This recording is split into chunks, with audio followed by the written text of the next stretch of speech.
everyone. I am Dr. Sudha from Sudha Hospital. ఈరోజు ఓపీలో నేను పేషెంట్స్ని చూస్తున్నప్పుడు ఎన్టీ స్కాన్ రిపోర్ట్ చూశాను. ఇది యానెన్సెఫాలీ అని వచ్చింది అనమాట. అంటే దీని మీనింగ్ ఏంటంటే బేబీ యొక్క బ్రెయిన్లో లోపల ఉండే బ్రెయిన్ పార్ట్ ఉంటుంది అండ్ దాని పైన కవరింగ్ ఉండే స్కల్ పార్ట్ ఉంటుంది. సో ఈ రెండు కూడా కంప్లీట్గా డెవలప్ అవ్వాలి. సో ఇది మనం చాలా ఎర్లీగా 11 to 12 వీక్స్ మధ్యలోనే గుర్తించవచ్చు ఎట్లా ఫామ్ అయిందని చెప్పి. సో ఈ పేషెంట్ ఎన్టీ స్కాన్ అంటే న్యూక్లియర్ ట్రాన్స్లూసెన్సీ స్కాన్కి వెళ్ళినప్పుడు ఇది గుర్తించాం.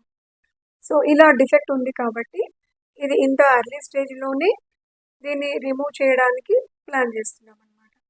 సో కొంతమంది ఎన్టీ స్కాన్ అవసరమైన 5th మంత్ వచ్చాక టీఫా స్కాన్ చేయించుకోవచ్చు కదా అని ఇటువంటి ఆలోచనలు ఉంటాయి. సో ఎన్టీ స్కాన్ అనేది చాలా ఇంపార్టెంట్. Thank you.